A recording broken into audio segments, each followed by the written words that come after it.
I would love to talk about this idea of Mr. Right and the pressure we put on finding the perfect guy. Because I think there's a difference between Mr. Right and Mr. Right now.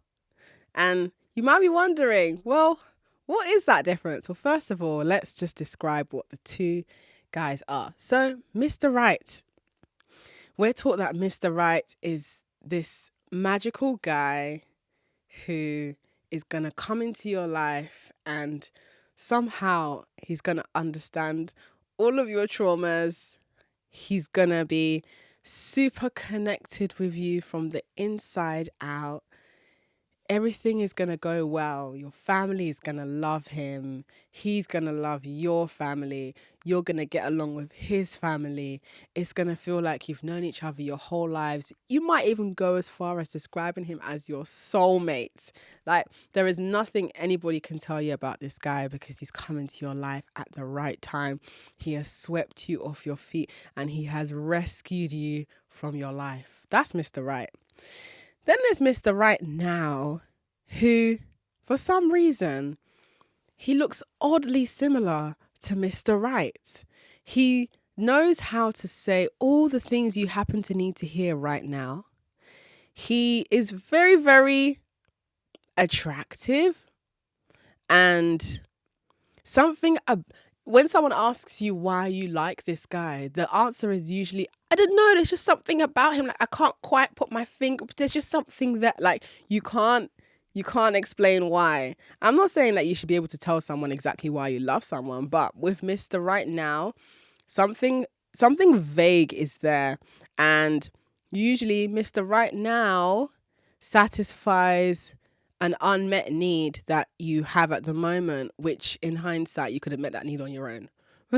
So it could be that Mr. Right now is the guy that's come into your life because you are lacking physical affection and you're looking for someone that's going to make you feel wanted. Or Mr. Right now is the guy who's come into your life at this time because for whatever reason, you just need company and you want to feel like you're part of something because all the girlies have got boyfriends and you want to have a boyfriend. You want to know what that feels like, and you can listen to music and relate to the music because Mr. Right now evokes those feelings. And so it feels like, yeah, I'm doing it. I'm doing the thing. I'm dating and I'm feeling the feelings. And yeah, this must be how I'm supposed to feel. But actually, the difference between Mr. Right and Mr. Right now is that Mr. Right now, for some reason, is very concerned with sleeping with you.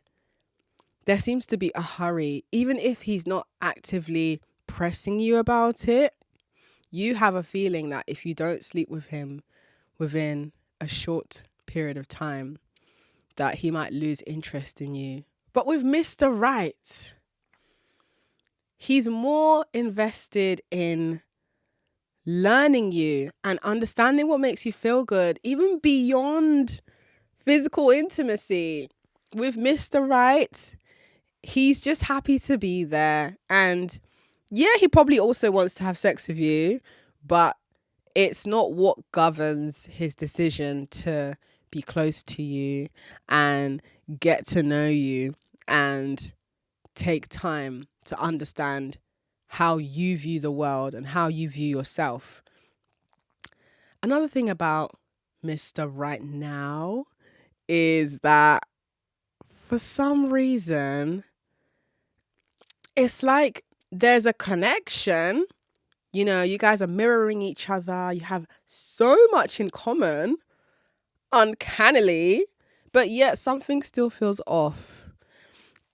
I can't explain it because I've experienced that before. I've had hella Mr. Right Nows where it's like anything you say, he's very agreeable. And it almost feels like, I'm not saying it's too good to be true, but kind of too good to be true because you're also good looking. You're also tall. You're also someone that a lot of people are attracted to. So this feels a bit too easy. I'm not saying it needs to be hard for it to be genuine, but what I mean is that something feels off and I don't know what it is.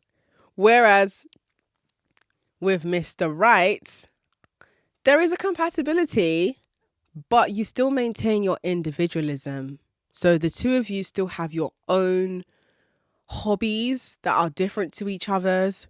You have your own opinions and outlooks on life that may differ, but it doesn't feel like this forced me too, me too, me too going on where the guy's trying to fast track the connection. Because that's something that Mr. Right Now would do. Mr. Right Now would attempt to fast track the connection by, like I said, being agreeable. I think Mr. Right won't always be agreeable, but he's not necessarily going to be the kind of guy either that's going to try and like debate you out of what you truly believe in. He'll just try to understand you, and you know, he might still make his opinions known to you, but he doesn't seem like the kind of guy that's going to try and like talk you out or get a one up on you or have a little I told you so. Because I found that happens a lot. Like when I be coming across a lot of Mr. Right Nows, especially when I tell them what I'm into, they be trying to debate it because they know they can't pretend to be that. Ooh, you don't like it, do you? You don't like it when I say I like guys who can take care of you because you can't pretend to be that. Because you know what the kind of Mr. Right Now guys do? Mr. Right Nows, they know how to mold themselves into what you tell them you're looking for, which is why I don't believe in telling guys what you're looking for unless what you're looking for is someone that's going to take care of you and spoil you and put you onto amazing opportunities, because that's not something someone can pretend to do. They either have it or they don't. Because when you tell guys, when you tell them Mr. Right Now, I'm looking for a relationship. I'm looking for someone that's just going to I like a family guy who's going to make me laugh and make me feel like I've got company. He's just going to do that. He's going to pretend that he loves babies and the idea of children and families. Yeah, he's going to listen to all your problems because he wants to press your breast. That's why. Whereas Mr. Right, he just wants to understand. Like he just wants to get how you work. You know, he's not interested in fast tracking the connection because he's just happy to be here. You know. Now, this is another one that I've experienced. Another thing that Mr. Right Now will do is he'll be grandiose. So similar to the previous thing I described about him being agreeable all of a sudden, he'll be grandiose. So like he might even be the kind of guy that will get you the gifts that you like, or he might suggest you traveling together, or he's just, I don't know, he creates this excitement in your life that maybe you've even kissed. But yet, even amongst all of the gifts and the kisses, it still feels like he's holding back. Like it almost feels like him buying you the gifts or him love bombing you he's not presenting any kind of vulnerability in that. It's like he's just doing that because he can afford to, and it's normally what he does with women. And the reason why he does it frequently is because it proves to have worked. But he's holding back. He's not making his intentions clear with you. He's dragging his feet. Or it feels like when he notices that you're trying to leave him is when another gift comes out of nowhere, or is when you feel like you can finally have a conversation. But it always feels like an argument would have to happen for that kind of communication of how he feels about you to happen. And I don't like that, because with Mr. Right, on the other hand, Mr. Right can't help but tell you he's been thinking about you. Okay? Mr. Right will be busy as hell and still find a moment to ask you how you're doing. This is a very classic scenario of if he wanted to, he would. Mr. Right wants to, and Mr. Right will. Because he wants to. Like, Mr. Right is self-directed in how he presents his desire for you, and it feels like there's a sincerity there. Even if Mr. Right is not always available, because Mr. Right has a life. We like a guy who has a life, okay? Yes. Mr. Right has a life, but there are moments where it feels like, oh, that's really sweet. Like, you thought of me. Oh, you saw this random thing and it made you think of me, and now you sent it to me, whether it's a meme, a gift, you know? He always finds a way to just gravitate back to you somehow, because his desire for you isn't something that he's interested in trying to put into a box that he can control, because Mr. Right Now is the kind of guy that will monopolize that desire. And what I mean by monopolize is that Mr. Right Now knows that you want to feel desired, and he knows that you want to hear about how much he likes you, but he'll deliberately drop the crumbs. So you get crumbs of the affection so that you spend most of your time piecing together random messages he sent you to try and tell yourself that he does like you. Like, if a guy actually likes you, you won't have to be behaving like a detective to know that he likes you. Like, my principle is always, if I'm confused and I'm not sure, I'm going to assume he doesn't like me. I'm not interested in going down that lane of wondering and trying to decipher body language. Like, body language, you know those YouTube videos, body language experts. Like, I'm not trying to be doing that over some random guy who doesn't want to make it known that he likes me because he's scared I'm going to reject him, or because he's scared that he's going to be seen as vulnerable. Like, okay, weirdo. But that's Mr. Right Now, and I don't want a Mr. Right Now, but Mr. Right Now is like everywhere. Another thing with Mr. Right Now is that for some reason, when you're spending time with him, it feels like you're the last two people on earth. It's almost like nothing else exists, and you got all of his attention. You feel this devotion, and you feel this like, oh my God, we've made our own world, and how amazing this feels. Oh my goodness, I could just nestle into your arms for the rest of my life. This is so amazing. And then you get home and then you don't hear from him for like 3 days.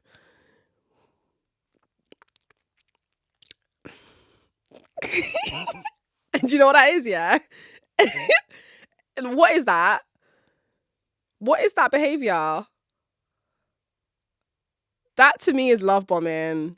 It is, because there's no way we're going to spend all this time together. Like, you can't act like you forgot. Don't act like you forgot. How are you going to act like you forgot? How are you going to act like you didn't enjoy that 12-hour bender of us hanging out? Feels fishy to me. I don't like that. Because you know why these guys do that, yeah?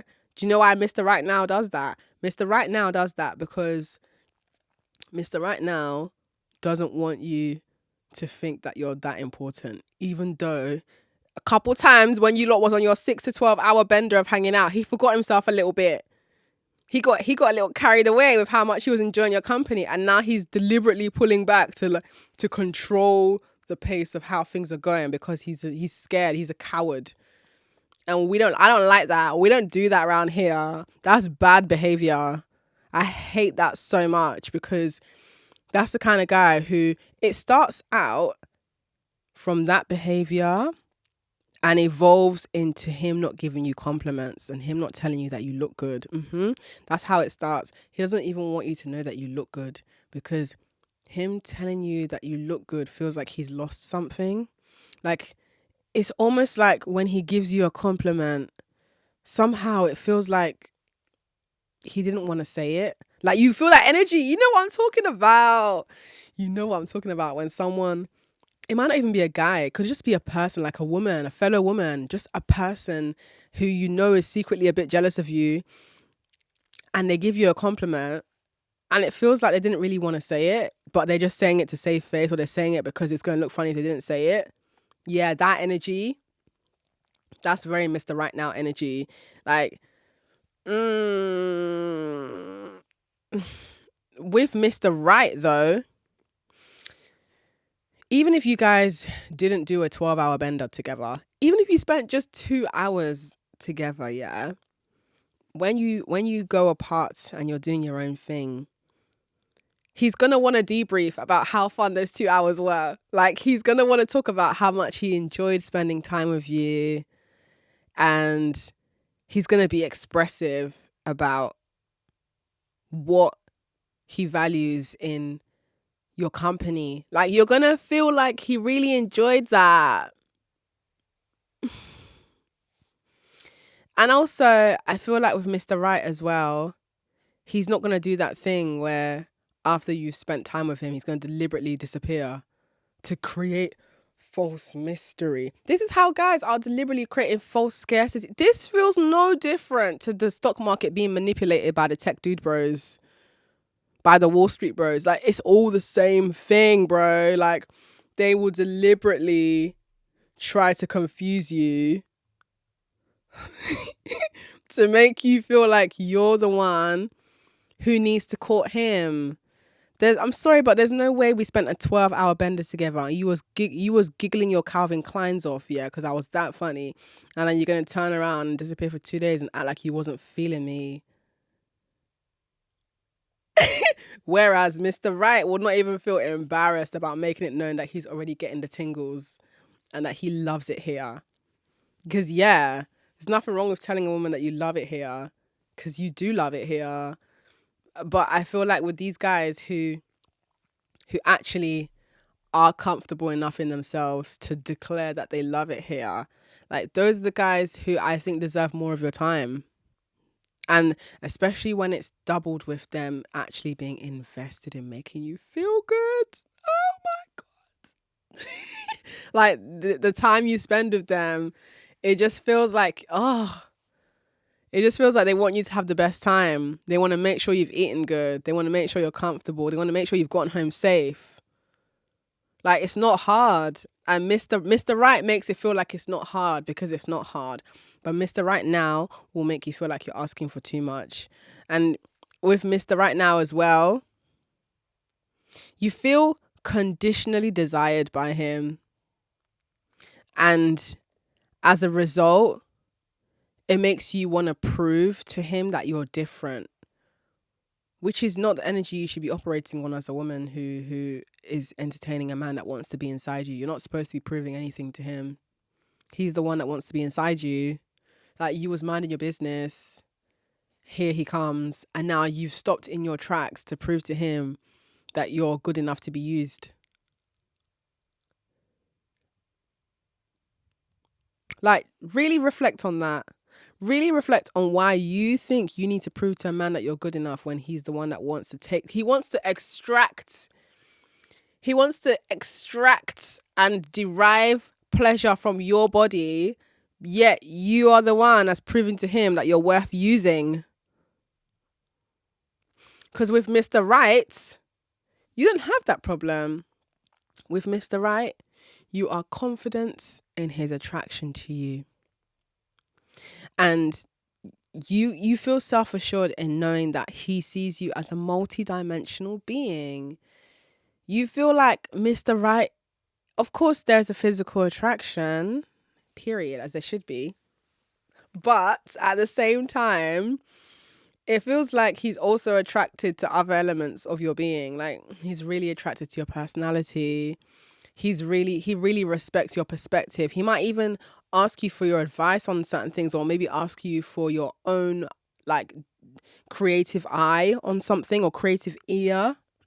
Like, you can tell that he values your input, and the overall connection just feels deeper and more dynamic, as opposed to Mr. Right Now, who, like I said, the desire feels conditional, and it almost feels like the more available you make yourself to him, it's like he rewards you more for that, because he's almost trying to groom you into being sexually available for him. Because you know what? Grooming doesn't only exist where there's a imbalance of power between ages, for example, like a significantly older man and a child or a teenager. Grooming can also happen. You can be groomed by someone that's the same age as you. Like, women be getting groomed by men all the time,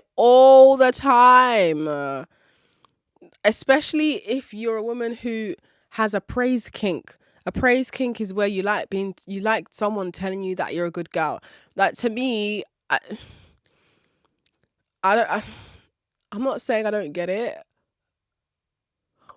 but what I am saying is that surely the praise would hold weight if it's coming from somebody who you actually respect and who has created a clear framework that shows he stands in a dominance that he has owned and earned.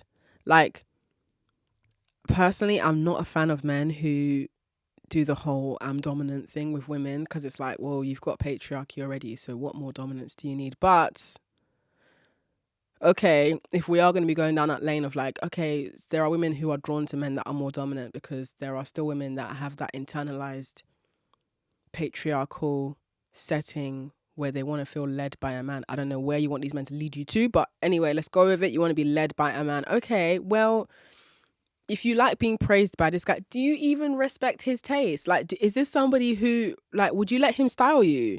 Would you let him, like, I need to understand why you value his praise. Because I feel like Mr. Right, even if he wants to support you, encourage you, uplift you, affirm you, validate you, he's not doing it from a place of like him positioning himself as more superior than you just because he decided he's more superior for being a guy.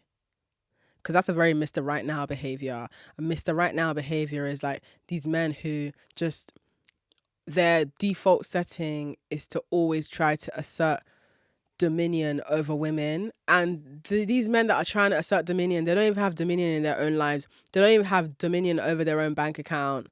Like, your life is falling apart before your eyes, but it's me you want to control. That's where things don't add up for me. And that's why I don't even operate on the whole, like, I'm trying to find Mr. Right thing, because I just prefer to find the guy that I resonate with. Like, you're either doing what I like or you're not. And the things that I like in guys, I find them in various pockets of different men, if that makes sense. Like, I don't always find it all in one guy, and usually when I do, there's something he does that pisses me off. But because I'm in a place in my life where I don't feel desperate to date, like I don't feel desperate to find a connection, it means that I just have fun being in that stage of experiencing the process of discerning, like, is he Mr. Right Now or is he actually a Mr. Right? Because it's hella Mr. Right Nows. And the more you pay attention, the more you see it. Yeah. Because Mr. Right Now will be really trying to make loads of comments about your body, talking about big bunda, talking about breast. Well, I'm gonna have to start rolling with my, the sum up payment device. It's like a contactless device that you use to collect payments. So if you're a portable vendor or you're a busker, then you probably know what I'm talking about. It's a little square device that someone can tap their card and then the payment goes through. I have one of those devices, so it's getting to a stage where I'm gonna have to start rolling with that in my bag now. And you know what I'm gonna do? You decided to follow me down the street to tell me that you think I'm beautiful and that you want me to have a nice day, right? Okay. Well, Mr. Man, if you want me to have a nice day, what I would like you to do is tap your card on this machine.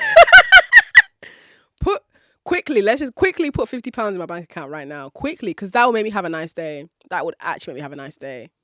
And I'm not even being sarcastic. That would make me have a nice day. Money makes me have a nice day because money brings me ease. And men know that. That's why they monopolize it, because they want you to work for it. So, all in all, when you're meeting these guys, from now on, like, have fun with experimenting.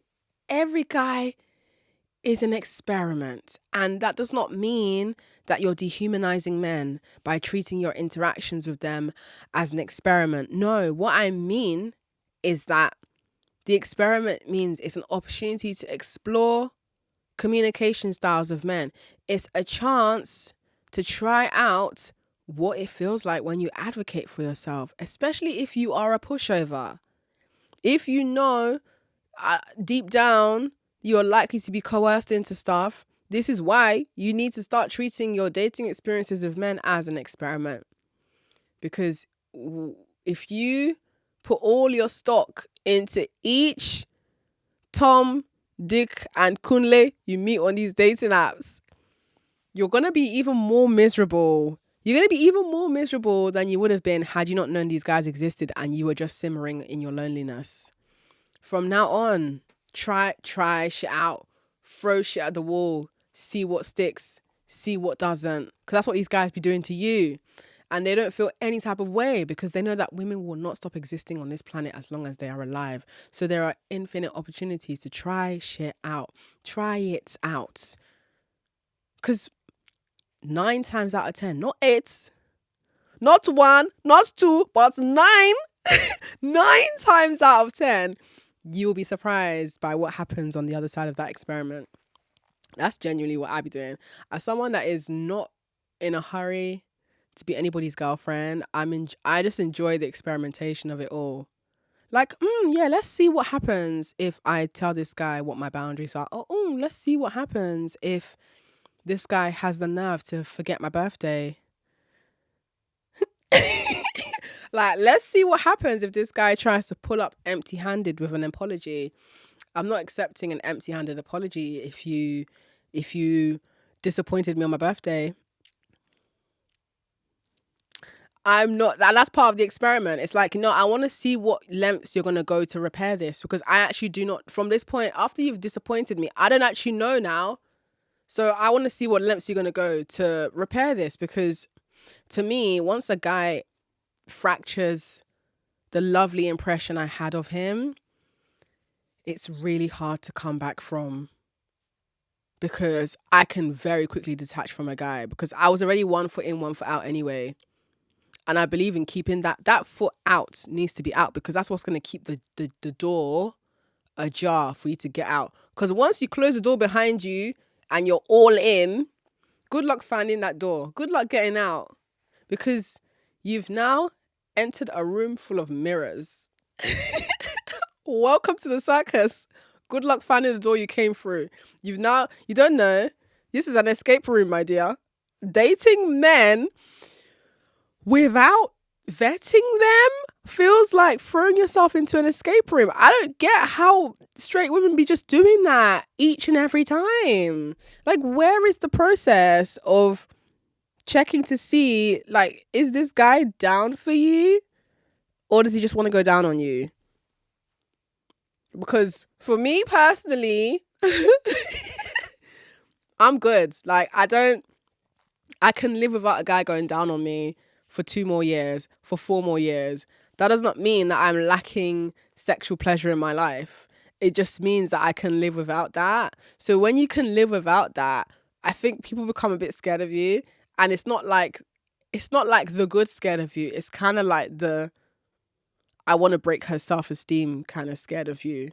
Because that's usually how it happens in our society, isn't it? Like, if everybody is running away from something and you're running towards the thing everyone is running away from, then people are going to become scared of you because you're not scared of the thing that they're scared of. So that's why I know that people have a very, very, what's the word I would use to describe how people see me? Because the way women see me and the way men see me, it's oddly different. But I think how men see me is that they think that they probably think I'm a witch. Like, I mean, the Nigerian definition of witch. They probably think I'm a witch. They probably think I'm this horrible woman that has no nice things to say about men, because they never listen to the nuance in what I'm saying. They always just focus on the fact that I'm making it harder for them to have access to women's bodies, because that's what this is all about. Our entire society has been built on telling women that if we would just give men more access to our bodies, they would have better mental health. Do you know how fucked that is? So men's mental health is reliant on whether I let them feel my pussy, then that's a problem, innit? Because I'm not giving you that. And if that makes your mental health worse, then good for you, because that's nothing to do with me. And me giving you access to my body should not control how you treat people in society. But you'll find that women take on that role, and you tell yourself, you just feel sorry for them. And yeah, like, everyone deserves to be loved. So I'm going to just give them access to me. And that's how you convince yourself that Mr. Right now is Mr. Right, because you have gone and invested what you should have put into Mr. Right into Mr. Right now, when Mr. Right now never deserved that. Mr. Right now is here. He's here for now. He's here for the good time, not the long time. And even the said good time in question ain't even that good. So then it really does beg the question, like, are we just making up these connections in our head? It has to be. It actually has to be. Because I don't know what everyone is talking about at this point in terms of this general consensus giving off the vibe that we just can't. It's not, okay, it's not easy to just tell guys my boundaries. It's not easy to just cut guys off. But how come it's not easy? Because guys find it really easy to ask you for sex. So I don't get what's not easy. You're scared of making men uncomfortable. Okay. Well, if you're in a place where you're scared of making men uncomfortable, I genuinely, and I say this with the purest, kindest intention, you should not be dating right now. If you are scared of making men feel uncomfortable, you should not be dating. You should just be working on yourself and really getting into the nitty-gritty of why you're scared of disappointing men and making them uncomfortable. Because if you're scared of making men uncomfortable, then you're definitely a pushover, which means that men are getting their way with you, but you're not getting your way with them. And that, to me, even if we're going according to the feminist argument of equality, you're not even getting your equal part of the engagement. So what then are you getting out of this? You're just a finishing school for men, both sexually and psychologically. Men are using you for character development, and they're literally finishing their nut inside you, and you're getting nothing. You're not getting money. You're not getting gifts. You're not getting trips. You're not getting no opportunities. They ain't putting you on. You ain't getting no connections. You're getting nothing but new insecurities that you didn't even have before you met that guy. So essentially, each guy, you're just downloading ways to feel bad about yourself. And what are they doing for you? They're giving you the, if at all you even get an orgasm, mind you, but they're giving you the occasionally licking your pussy and giving you compliments.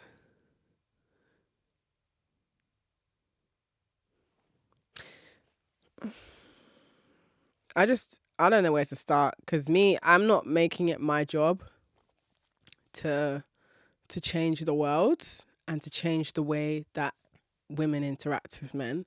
I'm not doing that, because you find that after everything I've said today, there will still be a woman that will vehemently disagree because she's deep. I'm talking elbows deep into the conditioning that men's comfort is more important than hers. So she's gonna hear what I'm saying and think I'm being really horrible to men. It's like, well, she's obviously got a lot of waking up to do, and I'm not gonna do that. But what I will do is still speak about it, because sometimes you hear your own experience reflected back to you from someone else, and for some reason it's one word or one sentence that just makes everything else make sense. And from then on, it's you and yourself, and you're on this journey of finding the answer that you need to find. And I'm just a catalyst. I'm just here to be a catalyst. But what I'm not gonna do is use my life to change men. Do you know what? If you want to really change a man, you leave him. That's what you do. That's the cataclysmic change you'll experience. Me leaving you when you least expected it, because you thought I was an idiot. That's how we do things. So when looking for Mr. Right, how about you stop looking and you start living for yourself? Because when you're looking, That's how you encounter a Mr. Right now. But when you're living, then maybe that's when you might encounter a Mr. Right.